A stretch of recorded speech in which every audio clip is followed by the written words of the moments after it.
महाराज जी, आपके कुछ शिष्य परिकर हैं जो ई रिक्शा चलाते हैं महाराज जी, अपना घर पाँच छह जने इनका हाँ, हम इनको अंदर से बहुत भाव से प्रणाम करते हैं कि बेचारे 10-10 रुपया कमा कर वृंदावन वास करते हैं और श्री श्री ठाकुर जी के धाम में वास करके भजन करते हैं। हमारा एक प्रश्न था कि कह रहे थे कि शरीर पोषण के लिए अर्थ आदि के लिए बाहर जाना पड़ता है, बट जो राधा केली कुंज की नियमावली है उस पे मतलब कभी आना होता है कभी नहीं आना होता, तो बहुत कष्ट रहता है मानसिक में कि द्वंद में रहते हैं। हाँ।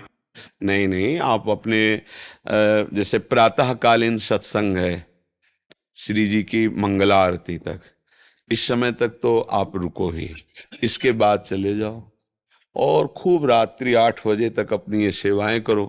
फिर अपने घर में जाके थोड़ा भजन साधन करो, फिर शयन करो, दिन भर मेहनत करो। यहाँ ऐसा मत सोचो कि आप रिक्शा चलाने चले जाते हो, आप यहाँ दिनचर्या में नहीं हो तो आपका भजन नहीं हो। नहीं, आप भजन के लिए वृंदावन रुके हो, परिवार का पालन कर रहे हो, मेहनत कर रहे हो, नाम जप कर रहे हो, ये सब भजन ही है। भजन का स्वरूप अपने लोगों ने पूरा समझा नहीं, माला चलाना ही भजन समझते हैं। भजन का स्वरूप है जब हम भगवद अर्पित हो गए तो हम जहाँ चलते हैं वो परिक्रमा होती है, हम जो बोलते हैं वो सब स्तोत्र होता है, हम सोते भी हैं तो समाधि होती है, हमारी जितनी चेष्टा होती है वो सब पूजा होती है समर्पित होने पर। और समर्पित नहीं है तो केवल क्रिया हुई, कर्म हुई। तो आप लोग समर्पित भावना में हैं कि वृंदावन धाम को समर्पित, सदगुरु को समर्पित, श्री जी के लिए ही तो सब छोड़कर वृंदावन में रिक्शा चला रहे हो। बिल्कुल निश्चित, रिक्शा चलाना भी भजन है। जो अर्थ मिलता है उससे श्री जी की सेवा, परिवार की सेवा करते हो, धाम वास, ये भजन ही है। इन किन प्रकारेण कैसे भी हमारा संबंध नाम से, रूप से, लीला से, धाम से हो जाए तो हमारा कल्याण हो जाएगा।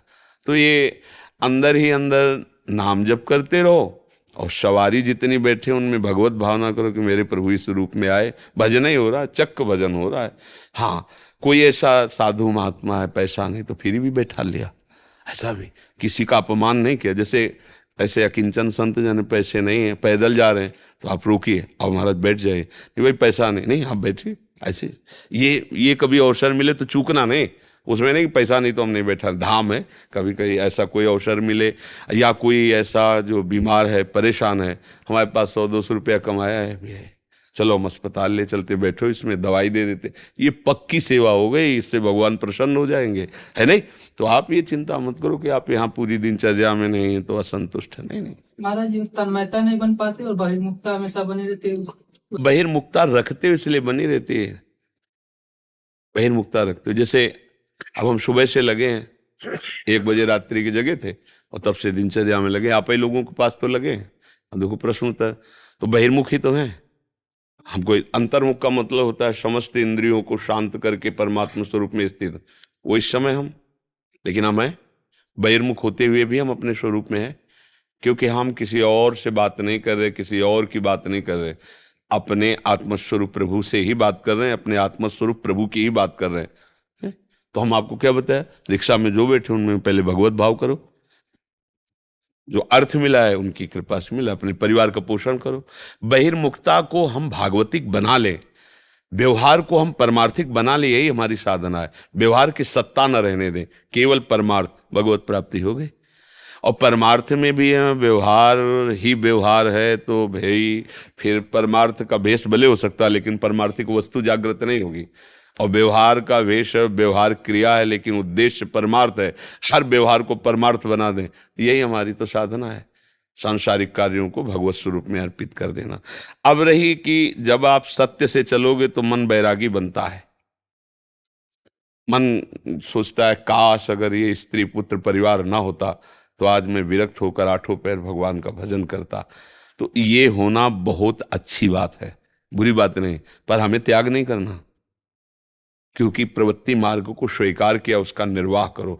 तो क्या होगा, अंदर ही अंदर ये वैराग्य आपको जलन में बदलेगा और सारी वासनाएं भस्म होने लगेंगी और आर्त भाव आ जाएगा, प्रभु के लिए पुकार आ जाएगी, नाथ मैं तो विषयी हूँ, गृहस्थ हूँ, संसारिक हूँ, क्या प्रभु मुझे भी आपका प्रेम मिलेगा।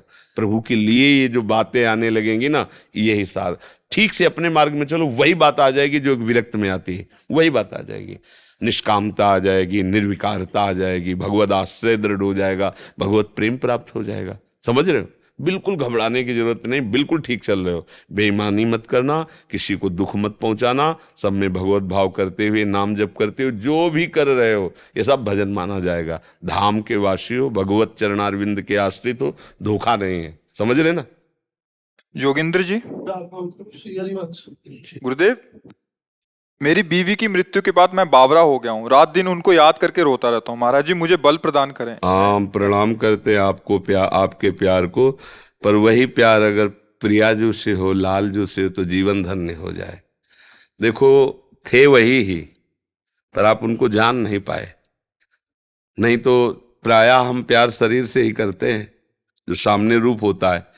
पर जो शरीर के अंदर बैठा तत्व है, जो अंतर ध्यान हो गया, तो हम स्वयं सबको मिलजुल करके लेकर उस शरीर को नष्ट कर देते हैं, जला देते हैं।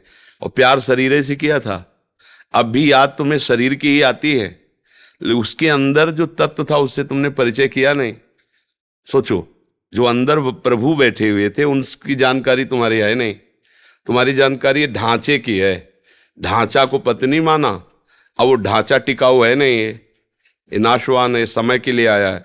20 वर्ष, 50 वर्ष, 80 वर्ष, 100 वर्ष, इसका एक नियत समय है, इसके बाद हट जाएगा। वो पैदा कहीं ढांचा अलग हुआ था, संयोग आपका कुछ वर्षों का था, आपने मान लिया। जो अंदर तत्व था उसे जाना नहीं। अब वो तत्व जब अंतर ध्यान हुआ तो उसी शरीर को जिसको प्यार करते थे फूंक दिया। अब उसी शरीर का चिंतन करके तो मुझे लगता है कि थोड़ा सुधार करो। अब वो अंदर जिसके लिए तुम तड़प रहे वो प्रभु ही था, उसे तुम जान नहीं पाए, वो भगवान ही थे। नहीं, जो बहुत प्यार करता है शरीर से, जब उसके अंदर से भगवान चले जाएं तो वो कहेगा अब वो नहीं रहे। तो तुमने प्यार किससे किया था जानते हो तुम? जो वो नहीं रहा उसको तुम जानते थे? नहीं जानते थे। तो जिसको जानते तो सामने अब करो ना प्यार। बोले नहीं, अब वो नहीं रहा, इसलिए इसको हटा दो। मतलब तुम अनजाने में भी भगवान से प्यार कर रहे थे। सबके अंदर बिजली जो है ना वो भगवान ही है। ये जो चैतन्यता है ना, हंसना, खेलना, बोलना, प्यार, दुलार, ये भगवान है अंदर, उन्हीं का पावर है। और वो अंतर ध्यान हो गए तो कितना भी सुंदर प्यारा शरीर हो, आग लगा दी जाती है, गाड़ दिया जाता है या फेंक दिया जाता है, कोई महत्व तो नहीं रखा जाता। समझो, तुम जिसके लिए रो रहे हो वो शरीर था, परमात्मा के लिए नहीं रो रहे हो, क्योंकि उसके लिए रोते तो प्रश्न खत्म हो जाता, निहाल हो जाते। ऐसा प्यार प्रभु से हो जाए तो अभी जीवन कृतार्थ हो जाए, महात्मा बन जाओ। तो मुझे लगता है थोड़ी दिशा गलत है, उसको सही कर लो तो आनंदित हो जाओगे। क्यों भाई?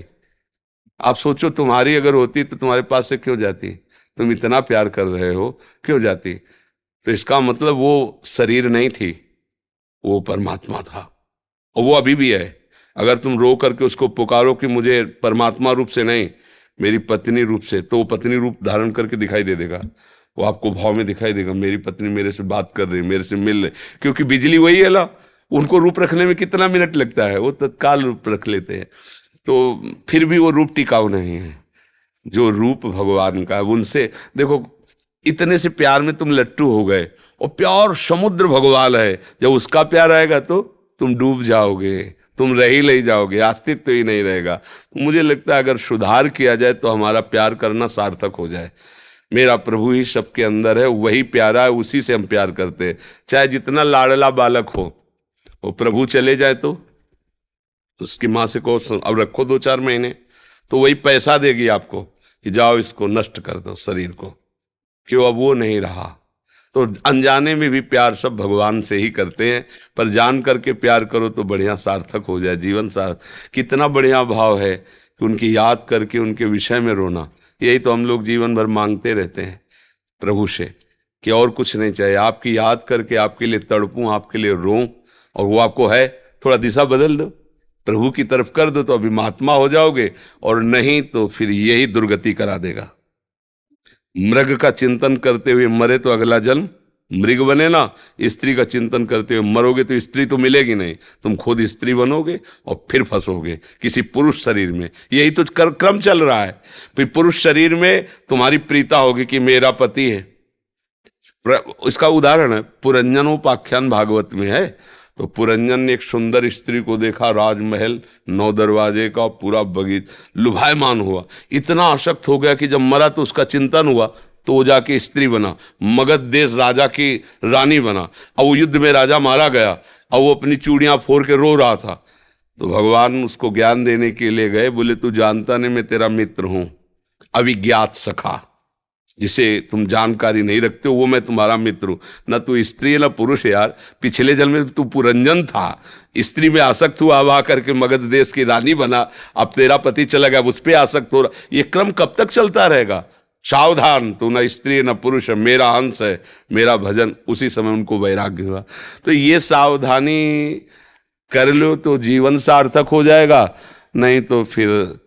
एक हमने और दर्शन किए थे, एक वयोवृद्ध थे, तो एक जैसे भगवान की पूजा की जाती है, फोटो रखते हैं लोग, छवि रखते हैं, ऐसे वो अपनी पत्नी की छवि रोज छाती से लगा के रोते थे। उस समय हम ब्रह्मचर्य आश्रम में थे। वो उन्होंने कहा मुझे कोई भगवान पर श्रद्धा नहीं, कोई, हमारी पत्नी छीन ली भगवान ने, और पत्नी की छवि रखते हैं ऐसे। तो हमें अच्छा लगा, इस बात का अच्छा लगा कि यार इतनी आसक्ति, अगर इतनी आसक्ति भगवान में हो जाए तो जीवन कृतार्थ हो जाए। हम उससे उदाहरण लिया कि हमको इतनी ही आसक्ति भगवान पे करनी जैसे पत्नी में की है, कि उनकी बात आते ही हृदय आह भर जाए, मेरे प्रीतम, मेरे प्यारे, मेरे जीवन धन। तो ये मन है, देखो फंस गया ना। एक धनुर्दास जी नाम के महान संत हुए हैं, वो अपनी पत्नी में इतने आसक्त थे कि एक क्षण के लिए भी उससे अलग नहीं होते थे। तो जैसे बाजार में सामान लाने जाना हो तो अकेले जा नहीं सकते थे, क्योंकि वो अलग नहीं हो सकते थे। पत्नी जाती थी बाजार में सामान लाने, और वो धूप न लगे इसलिए छाता लगा, कैसे बैक चलते थे, वो ऐसे चल रही तो वो बैक पीछे। और आचार्य चरण के जो शिष्यजन थे, वो किसी सेवा के हेतु गए थे, उन्होंने दृश्य देखा कि सब लोग मजाक उड़ा रहे थे। ऐसे व्यक्ति का मजाक होता है ना, लेकिन उसको कोई परवाह नहीं थी, अपनी पत्नी में एक टक लगाए हुए दृष्टि, छाता लगाए हुए ऐसे चल रहा। उन्होंने जाके बताया कि एक हमने ऐसे स्त्री आसक्त पुरुष को देखा ऐसे। तो वाह, ऐसा प्रेमी, मैं दर्शन करूंगा ऐसे प्रेमी के। क्योंकि सब जगह से समिट कर एक जगह आ गया ना, अब एक जगह से मोड़ने में क्या देर लगेगी। नजदीक गए तो वैसी सीन देखी, तो उनका भाई तुम ऐसे चल रहे हो, सब लोग मजाक करे। तो बोले प्रभु मैं आसक्त हूं अपनी पत्नी को, एक क्षण भी मैं। तो उनका पत्नी से क्यों आसक्त हो? उनका ऐसा रूप है इसका। बोले इससे बढ़कर रूप बोले हो ही नहीं सकता। तो ऐसे चपल है, आओ परम पवित्र आचार्य जी ही ऐसे प्यार की चपत है। तो सामने देखा ललित त्रिभंगी भगवान, अरे छूट गया छाता छूट गया छाता, छूट गई पतली, बावरे हो गए। अरे कृष्ण का रूप। अब वो तो बस महान संत हुए, धनुर्दास जी उनका नाम हुआ। तो देखो कहीं ना कहीं हमें सुधरना चाहिए। भगवान की कृपा है आप पर, जो आप सत्संग में आए, आप संत समागम। हमें लगता है कि अब थोड़ा नाम जप करके रो नहीं, राधा राधा राधा लाडली, मैं जान नहीं पाया, आप ही सब, ये मेरा भ्रम हटा दो, कृपा कर दो, अब मेरा जीवन सुधार दो। मुझे ऐसा प्यार चाहिए जो मेरे से कभी बिछुड़े ना। वो प्रभु हैं, कभी नहीं बिछुड़ेंगे, कभी नहीं। और यहाँ का सब प्यार बिछुड़ने वाला है, नहीं बिछुड़ने वाला। मान लो आपने गुरु माना, अब ये शरीर कितने दिन रहेगा? एक दिन नष्ट होगा। आपका शरीर कितने दिन रहेगा? एक दिन नष्ट होगा। लेकिन गुरु में यदि भगवान की बुद्धि की कि मेरे भगवान है, तो सदैव रहेंगे। शरीर भले चला जाए, आपके भाव में गुरुदेव बैठे रहेंगे। तो मुझे चाहिए कि हमारा जीवन भगवान से जुड़ जाए, सोई विश्राम मिलने वाला है। यहाँ सब धोखे का खेल है, कब कौन कहाँ बिछुड़ जाए कुछ पता नहीं है, कब कौन हमको छोड़कर चला जाए कुछ पता नहीं। एक है जो कभी नहीं छोड़ता है, वो भगवान है। भगवान के बिना कोई हमारा नहीं। यही सत्संग में, यही शास्त्रों में, यही संतों ने अनुभव किया है और उसी का वर्णन करते हैं। नाम जरूर जपिए, कुछ समय निकाल करके नाम जरूर जपिए, अभ्यास कीजिए, बीच बीच में बोलने। जो आपको नाम प्रिय हो, हमारे प्रभु के सब नाम महामंगलमय है। राम कृष्ण हरि जो नाम प्रिय हो, नाम जो आप देखो तो सच्ची कहते हैं। अगर हमको इस बात का सुख न मिलता तो हम किसी पक्षपात में होकर तुम्हें उपदेश नहीं करते। हमारा कोई धंधा नहीं है, बात समझो। आपसे कोई पैसा थोड़ी लिया गया है, आप हमारी आत्मा हो। हमने आपका अन्न पाया है, भिक्षा पाई है गृहस्थ की, तो हमारा कर्तव्य बनता है कि जो हमें गुरु प्रसाद से मिला है वो समझो। हम ये उपदेश केवल आपके मंगल के लिए दे रहे, केवल मंगल के लिए। अगर आप थोड़ा भी 10 मिनट भी अपनी दिनचर्या में ऐसा ले आए कि राधा राधा राधा, कृष्ण कृष्ण कृष्ण, तो आप खुद आगे देख लेना। पर इसके साथ आपको परहेज करना पड़ेगा। पराई माता बहन के साथ गंदी दृष्टि, और ये जो खान पान की छूट आपने दे रखी, राक्षसी भोजन, इसका त्याग करो। 10 मिनट केवल जप करो, वही 10 मिनट आपको उठाने लगेगा। अब आप थोड़ी देर तो नाम जप करते हो, इसके बाद गंदे आचरण, तो एक बार पोछा लगा दो, फिर वहां से पंखा चला करके धूल फेंक दो, पूरा गंदा हो जाएगा, पहले से भी ज्यादा गंदा हो जाए। हम लोग ऐसे ही हैं कि थोड़ा तो पोछा लगाने की कोशिश करते हो, उससे कई गुना बढ़कर गंदगी फेंक लेते हैं अपने हृदय में। फिर कहते हैं 18 वर्ष हो गए, 20 वर्ष हो गए, हमें कोई लाभ। नियम से चलो ना, परहेज से चलो। देखो दवा काम करती है कि नहीं। अरे हम भगवान के बच्चे हैं, भगवान देख रहे हैं कि उनकी कितनी प्रबल माया है, पर हम उनके आश्रित तो हो ना, उनको पुकारें तो फिर देखो कितना अच्छा लगता है। हम कहते हैं कि बिना भगवान को अर्पित किए भोजन मत पाओ, आपकी बुद्धि शुद्ध हो जाएगी। तो कहते भगवान को क्या भोग लगाना है।